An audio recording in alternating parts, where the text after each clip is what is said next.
Welcome to the Heart of Health Equity. My name is Ashlei Rodgers, and I'm the host of this show. And today I have a fabulous guest, Karla Monterroso, who is the founder and managing partner of Brava Leaders. Well, welcome, Karla. You want to tell us about yourself? Hi. I grew up in a low-income community here in Southern California with a mom who's from Mexico and a dad who's from Guatemala. And so first-generation American. First in my nuclear family, definitely, and my mom's family to go to college. First in my family to be a career professional. So a lot of learning power from the experience of not having had it and then stepping into environments where it is present and I'm trying to learn the unspoken rules that exist around power. You've done a lot of executive work. Like you used to be a CEO of 2040 doing tech work, which is a big thing because tech is not very diverse and they're trying to work on it, but you were one of the people who were trying to push that needle. But for Brava Leaders, what are you doing? What is it like being the founder, the managing director? Like, what does that look like? So I created Brava Leaders because I want to support leaders as they are learning how to manage power and be intentional about the distribution of power. Because the top down, I think we've outsourced power, like how we deal with power, to hierarchy, and it's given us a poverty of imagination for how to deal with it, right? Like how to really work with it. And that is creating a lot of situations in which folks are disenfranchised within the workplace. Okay, so let's talk about power, because I feel like that is a very hot topic and now people are being more consciously aware about it. And I know it's something that you're very passionate about.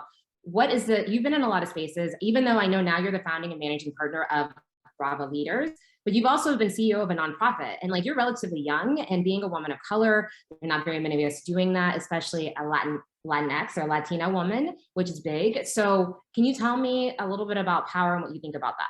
Well, I think power, I would define power for us as like the ability to change my life and the lives of other people, as represented by access to money, information, decision-making rights, decision makers, and the reach of your ideas, like how broad your audience might be.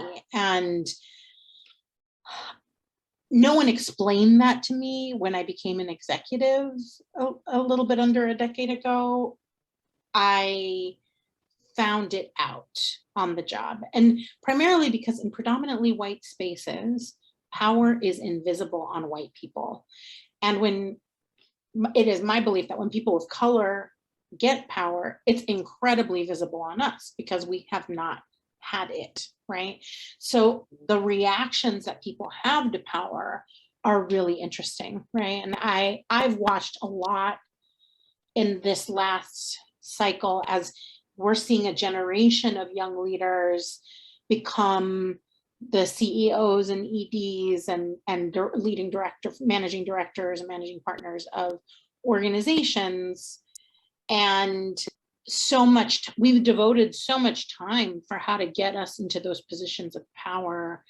And we've devoted significantly less time on what it will mean about holding and managing power once we get there, especially since the workforce has been segregated up until now, right? Like I don't think we talk about that with the amount of reverence that we should, that high wage, mid-wage, and salaried work in America is segregated, that what we call diversity and inclusion initiatives or diversity and inclusion work is about the integration of high wage and salaried work.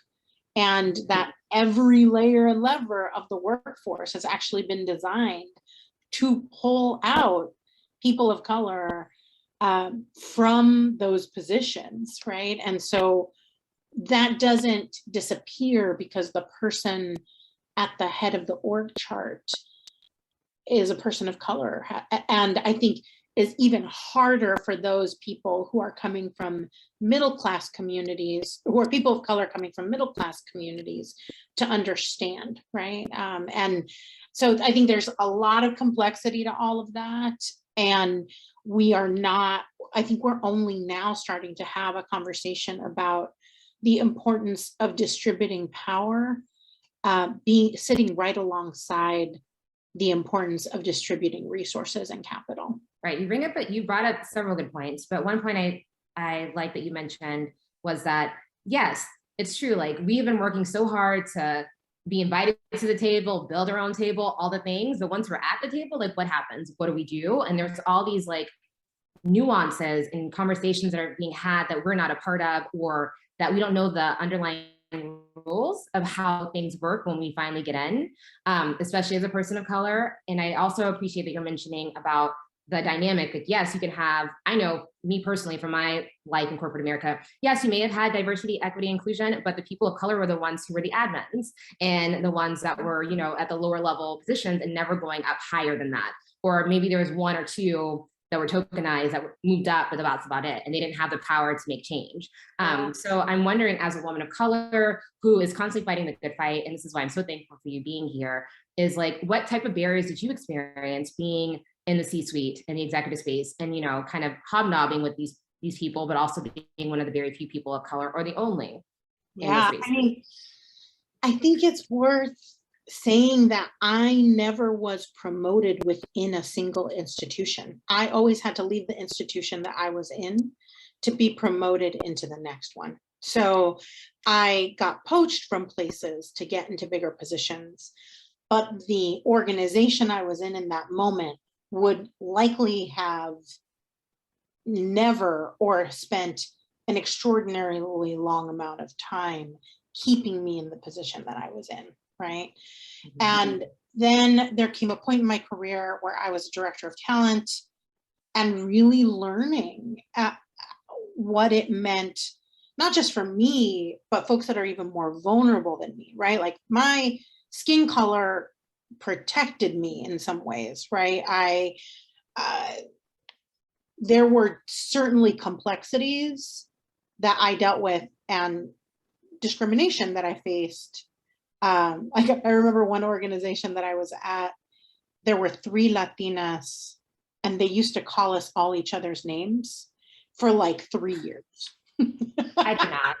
It happens. I'm like, all the time. One of us was like, so I'm short and stout, and one of us was like 5'8", 5'9", and stick thin and indigenous presenting, and the other, I mean, we looked nothing alike, but they called us each other's names. There was a constant joke that we had because of how many people came to ask us about what a good margarita in Washington, D.C., where you find a good margarita. No, like, yeah. Oh, you're brown. You know all about that. Or like trying to bond with me by like, you know, and you know, or a VP once was like, oh, hey, I've got a project for you. And I'm feeling all excited because I'm younger in the office. Here's a VP. And like, it's the tamale project. Would you and your girls come and help? You know, so like, it's not to say that like, can you come teach us how to make tamales? And it's not to say, right, that there wasn't discrimination, but it is not what like a darker skinned Black woman would face. And 2 things: microaggression, which is all in that storyline that you just told us, that is exhausting at a point where it just kind of chisels away at your soul. And I don't think people realize that these little things where people are trying to be nice, I'll say that in air quotes, nice, it's very like a backhand compliment, or it's, I guess, how can I say, it's discriminatory in a way, and also like stereotyping, because like, I mean, yes, you're half Mexican, but what if you, I mean, you're half Mexican, half Guatemalan, but like, what if you were like Costa Rican? You're like, I don't know nothing about margaritas. Like, what? That's like a whole thing. So it's a whole thing.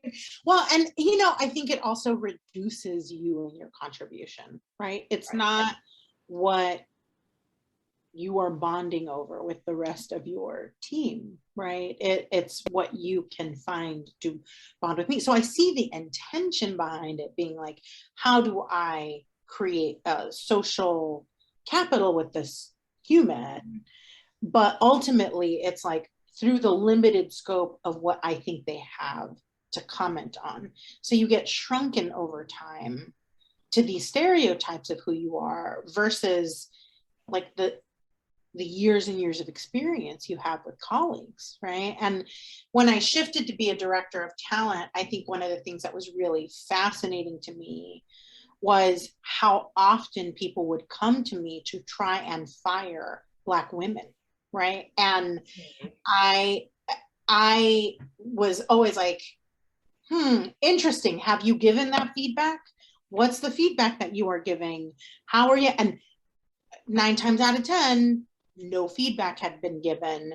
No engagement in the issues that we're bringing up had happened. And so, I would push back as a director of talent. And because of that, I think, and I was able to retain in the organization for which I was a director of talent, Black talent. But the moment I moved out of the position, watched a bleed of Black talent across the organization. And because you do not have the person heading that up that is willing to say, hey, like there's something not right here.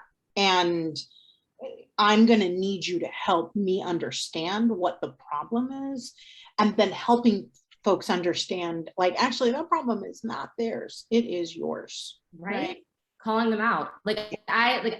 I would love to say I'm surprised by what you're telling me, but as a Black woman who has navigated corporate America and just the world in general, we're constantly having to battle the unconscious bias or the blatant bias of individuals and colleagues. But we also have to, when we're in spaces, we have to make sure that when we do push back on things, we have to say it in a certain way and also be like extra nice and kind about it, because we don't want to be perceived as the angry Black woman. And then also having these issues where things are happening behind the scenes that we are not privy to because no one has talked to us about it. So, I mean, on behalf of all Black folks, because it's not just Black women, I appreciate you fighting for us. But also, you mentioned previously you were talking about because of your skin color being in certain spaces. And I know colorism is across all ethnicities and races. It happens in Asian culture, Black culture, Latinx culture as well. And so can we talk about that? Because you're mentioning you had a colleague that was more Indigenous looking opposed to someone that's more white presenting. So like, what does that look like, and trying to explain to people what other groups are going through, specifically your community going through?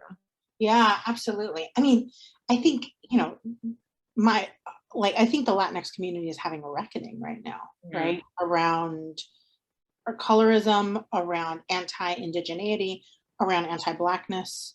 I think in popular imagination and art, you have not seen Afro-Latinx people at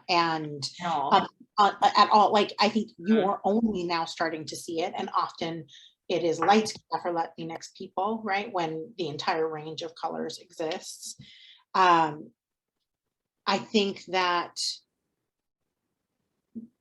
there is a complexity to the conversation in our community, because there are elements of, and I think this is very hard to understand when you exist outside of an American context too, because if I go to Guatemala and and I'm there, identify as Latina, and I am Latina, but I am treated like a white person, right? Really? Yes, absolutely. It is in America that my treatment becomes different, right? And I don't think we talk about that enough, which I think when you start to look at Latinx numbers in high wage or mid-wage and high wage work, salaried work, you start to see a lot of people with that life experience from Latin America come into an American context and then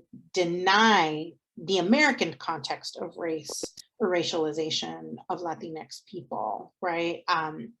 So recently this book, Inventing Latinx, came out, and you have all of these interesting, all of these interesting stats come out. And in the stats, you have everything from folks who researchers would have coded as Black, 42% of them identifying as white when they're people from Latinx communities. You have the migration that you're seeing in the census data, that from folks who identified as white, and then in this last census, it was a 576% shift of people who went from identifying as white to people who had ended up identifying as mixed race or some other race, right? And in this research that they had done, or that they were talking about in this book, Inventing Latinx by Laura Gómez, one of the things that she says in the book is that, like something in the 40%, I can't remember the exact stat, but like 40% or something of folks would have identified as white on the census. And then but when you ask them, do other people identify you as white? Only 6% of those people will say the same thing, right? So we rarely talk about phenotype, right? And what it means to have indigenous presenting features, but white skin, right? What it means to have brown indigenous skin, but European features, right? And the variety of those things that happen when you have people from Latin America for whom it was government policy to try and whiten the race, right? They call it the blancamiento. And it was government policy to try and get rid of indigenous and Black people through encouraging incentives to have people mix, right? And and there's like a history of mestizaje around that, and because of that, we are in a very complex conversation that does not fit into the white-Black binaries that exist in the United States, right? And often I think, when we talk about anti-Blackness within our community, for good reason, we talk about the grandparents or the aunties that are like, oh, you've got to make the race better, and better meaning you got to get lighter skin, right? And so is that a thing? I mean, like, I've heard of this, but can you kind of fill people in who don't know much about this? Because I've heard stories from someone's abuela being like, you can date anybody, but make sure they're lighter skin or have fair skin. Like, I mean, like, the concerns people have when you are, I have seen it both in my family and outside of it, of folks being like, oh, is the baby light skinned, or is the baby, what's the baby's hair like, because of a desire to be proximate to whiteness, right? And I think that within itself is terrible, and I don't think addresses the deep systemic ways in which anti-Blackness is manifested in our community, right? Which is things like, when a community is gentrifying, it's Black folks, then it's Latinx folks, then it's Asian folks, then it's white folks, right? Like, we are the gateway person of color, so you don't have to feel racist necessarily, and but can hold on to your racism, right? And I am very aware, like, I sit in a very odd spot with it sometimes, right? Like, I'm light-skinned, I have some indigenous presenting features, I'm a plus size woman. So my body shape is a bit more shapely and proximate to what we would say is shapely, right? Like, and so I've never been coded. I've never had the experience of someone mistaking me for a white person. Right. And yet I know that the lightness of my skin has provided me room and space to succeed. Right. And I think that awareness, as it became more and more clear to me, has had me really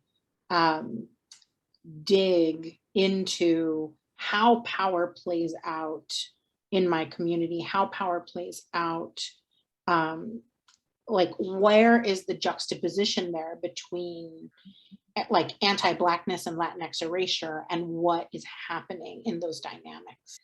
Those who may not be familiar with you, you are, you're a rock star. You've done a lot of cool things in your life, especially in the nonprofit space, being an executive. But because you are a long hauler and you're young, I don't think people realize you are experiencing long-term symptoms of COVID. And my mom personally, she's in her 70s, she's experiencing long-term symptoms, but again, she's older. A year in bed is a lot when you're in your 30s, like that's crazy. So let's talk about all of that. It is so hard, actually, even now for me to figure out like how I sum up what was like a miserable year. It was like winter for an entire year, I think part of what, at the time that I got long haul COVID, there was no such thing as long haul COVID. Right. It was right. We're trying to figure out what it was in total. Yeah. They were like, this thing lasts 2 to 3 weeks. I have this email I sent when I got sick to a partner that I was like, I'll be back in 3 weeks. I just got sick with COVID, but because that was a popular narrative, that it was flu-like and 3 weeks and done. And little did I know, right? Like that this was going to be really a life-changing experience for me.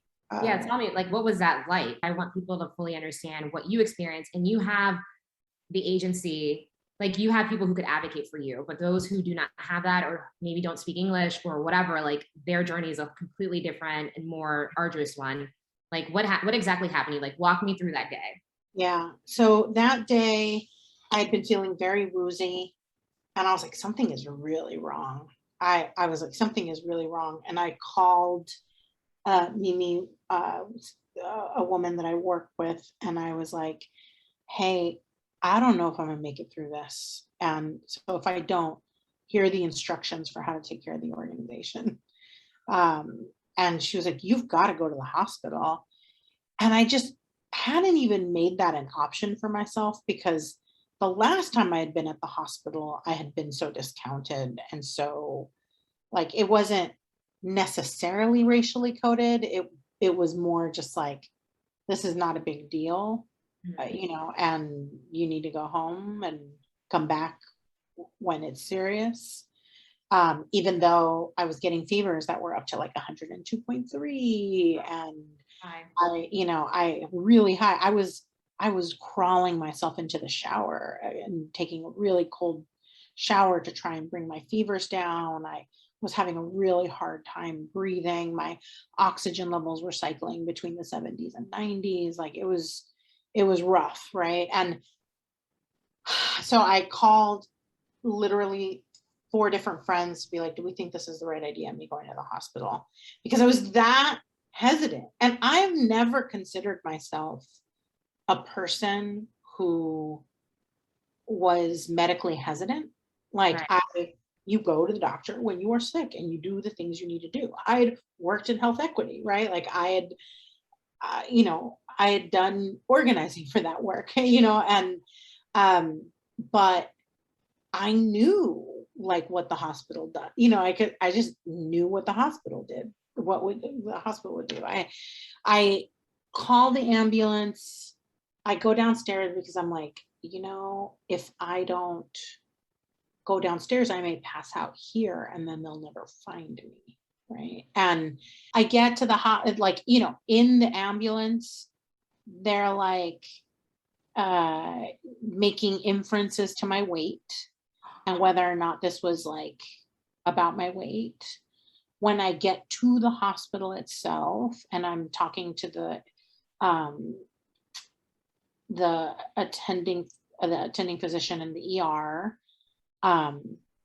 he is like, oh, maybe from a blood pressure standpoint, like he was talking about my blood pressure and said something along the lines of like, well, when you eat tortillas and beans and rice, there are costs to these things, right? And I was having a very hard time breathing at the time and was really close to passing out. And so I had a friend on FaceTime who was asking questions and trying to help me get care. And the physician refused to give me care if I had a friend on FaceTime. So you needed an advocate because you weren't allowed to have someone with you in the hospital. Because at this Yeah. time, they weren't allowing people in that weren't sick. Yeah. So they wouldn't even help you when you had an advocate on the phone. Yeah. They wouldn't help me specifically because I had an advocate on the phone. That's really disturbing. Yeah. And And like that friend had gotten her cousin, who was a cardiac nurse, on the phone, and both of them were trying to explain to the doctor what they were seeing. The cardiac nurse was like trying to speak to him and, you know, and being like, hey, I'm concerned about these things. And he's right, like, medical talk. he's going to be fine. It'll be okay. Meanwhile, my heart rate is like 180, 175 while laying down. Right. So I'm tachycardic and I'm having a hard time articulating things because I'm so woozy. And he asked me if I speak English. And they assume that you didn't speak English. Wow. Okay. Yeah. Wow. So I was like, no, I'm just struggling right now. Right. And they kept me for hours and hours. And at one point in time, we were just clear that I was not going to get care at that hospital. So I checked myself out AMA. And like, listen, in between that, I feel very lucky because as all of this is happening, my community of people, all these strong women of color, were like, you do not get to take her. Like, she will not go down this way. And so they were, you know, they had doctors on the phone, and they had a lawyer on the phone. One of our friends is an international human rights lawyer. She was on the phone. Like, they were like working to make sure that I got the care that I needed. And that physician got more and more pissed as things moved along. So they were like, we have to remove her from the hospital. And I remember my friend Mimi was like, all right, Karla, I know you're super tired right now. Babe, I need you to get up and put on your clothes. It is the last hard thing you have to do today. Is we're going to have someone pick you up in full PPE and take you to UCSF, where we know an ER resident who is going to know your case. And, you know, because they had already arranged for my care when I got to the other place. And so then I get up to get dressed, and he kept coming in trying to talk to me about the attitude of the woman on the phone and my attitude. And I was like, I don't really want to talk about that. I just need to get my health care. Right. You're like halfway dying and he's talking about how he perceived you were talking to him. Yeah, absolutely. At this point, it wasn't about him at all. Yeah. And he was like, can I have the phone number of the nurse? Because I really want to talk to her hospital. And I was like, no, you are not going to get the phone. And so I was trying to get dressed, and he put his foot in the door of the and I was like, I need to get dressed. And he's like, I will leave when you give me the number for the number for the nurse's hospital. And I was like, I absolutely will not do that. Like that you need to get out. Right. So on top of all this, you're being bullied as you're trying to like survive and go somewhere else so you get better care. Yeah. And I can't breathe. Like, I'm having a hard time breathing. Right. I'm having a hard time breathing. My heart rate is really high. And he was like, I would just want you to know, if you're going to leave, you may have a heart attack in the, you may have a heart attack in the office, in the car. And I was like, I need you to understand that I know the risks I am taking. And I am willing to take them because I have lost so much faith that I would get taken care of if I had a heart attack here. And so I like get dressed. I'm afraid to leave the room because I'm afraid he's going to be there. But then I peek out and he's not there. And I go into the parking lot. My friend's on the phone. She's like, slow down. You do not have to be afraid. He cannot do anything to you. And I get in the car and they take me to UCSF, right? Where the care was excellent, like just night and day from the experience I had been having. So I mean, one, I'm so sad this happened to you, but I'm also thinking about all the other people who didn't have that whole like group of That's folks right. who were advocating and they were That's like super exactly right. educated and able to like navigate the system. Yeah. Yeah. Listen, I would not be telling this, like, this is a personal story. It's a traumatic story. Of course. I do not relish telling it. It like, you'd rather keep your stuff personal, but I am aware that I am resourced at a level and have a network at a level that most of the people in my community do not have. Right. And I have a platform, and I was like, it's my responsibility. And I think that often when people are framing the disproportionate death of COVID in Black and Latinx communities, they're talking about it from a place of comorbidities, right? They're talking about it as like, we are physically deficient and that's why we are dying more. And because the racism makes us, like, physically deficient, but that's not the entire story. We are often going to get care within healthcare settings, and we are treated invisibly. And if we are trying to make ourselves visible, we are treated like we are, like that, like we're being defiant, that we are being extra, for advocating for ourselves. So if, like, we are treated like an enemy when we are advocating for ourselves, and invisibly when we are not. And because that is the case, and because I experienced it, right? Like, I had a community trying to articulate what was wrong with me, right? There were people to get me help. And that's why I ended up being fine, right? It was like watching the systems, are there to take you out as a person of color. And the long arm of my community was like, not 1 second. That will not happen to her.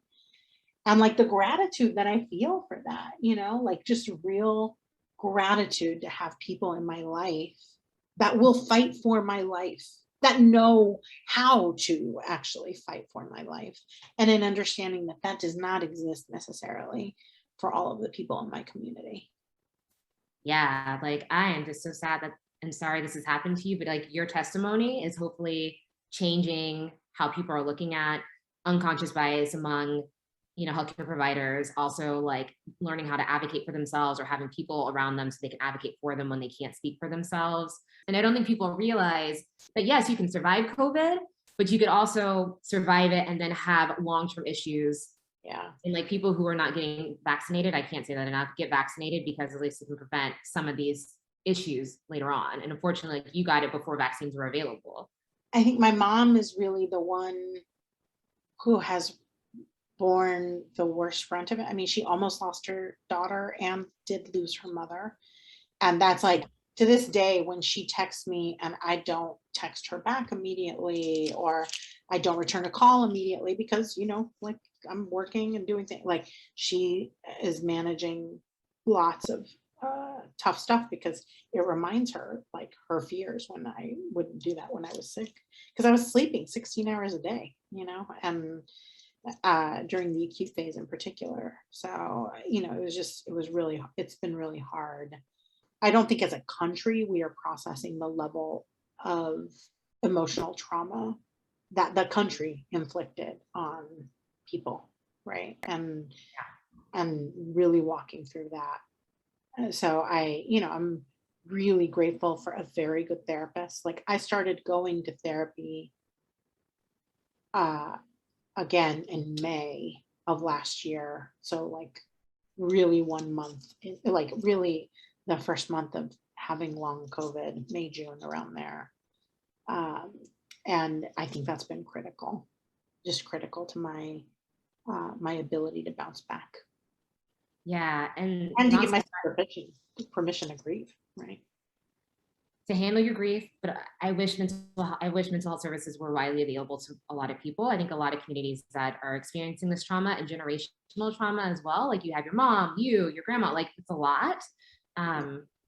We don't have access to that, and we should be talking more about this, like long-term effects and dealing with, like, I know for long haulers, there's been a a significant increase of people who have committed suicide because they can't handle the symptoms of long haulers. And like everyone is different, everyone experiencing different symptoms at different times, and you can't predict it. Like the doctor can't tell you what you're going to experience depending on who you are, where you're from, and whatever. So I'm glad that you're getting the mental health, and I'm glad you're getting the therapy that you need and deserve. And I hope your mom's getting that too. I personally also have started seeing a therapist because I also have PTSD from the whole thing. And like, you know, it's a lot. Your whole life changes. Like your whole life is completely changed because of this one diagnosis, and you never know how much it's going to change until it happens to you. And I just want to continue to reiterate, people, please get vaccinated. It's not worth it. You know, if you're left behind, like, you know, if something happens to you, think about the ones who are left behind. Like, it's a lot. So I like, as like to segue from this from what we're just previously talking about, you know, we're talking about health equity. You're always fighting the good fight. You have personally experienced marginalization in multiple forms. Can you tell me, like, what does health equity really mean to you? Like, you asked me, like, what health equity means, and to me, it's that people are taken seriously for the conditions, the ways in which their bodies are failing them, not blamed for those conditions and deprived of care, and given access to resources that support their ability to navigate their health. That to me, like, that every person is given the resources that are critical for them to navigate and make decisions for their own health, and believed about the symptoms and struggles that they are working through. I love that. I feel like that should use like heart emojis after that, because I'm like, yes. Thank you for being here. Karla, this has been a pleasure. I feel like we talked about so many things. We had a lot of heartfelt moments. I feel closer to you now. I hope you don't, you know, we had some touching moments, connectivity about things. But I thank you so much for coming on the show. Again, we'll put her information down below so you guys can get in touch with her. And please definitely check out Brava Leaders, because she's doing some really great work. And if you need some executive coaching or just want to learn more about power, definitely check out her Twitter handle and her Medium page as well. Thank you so much, Karla. And then we'll see you guys next time. Bye-bye. Bye-bye.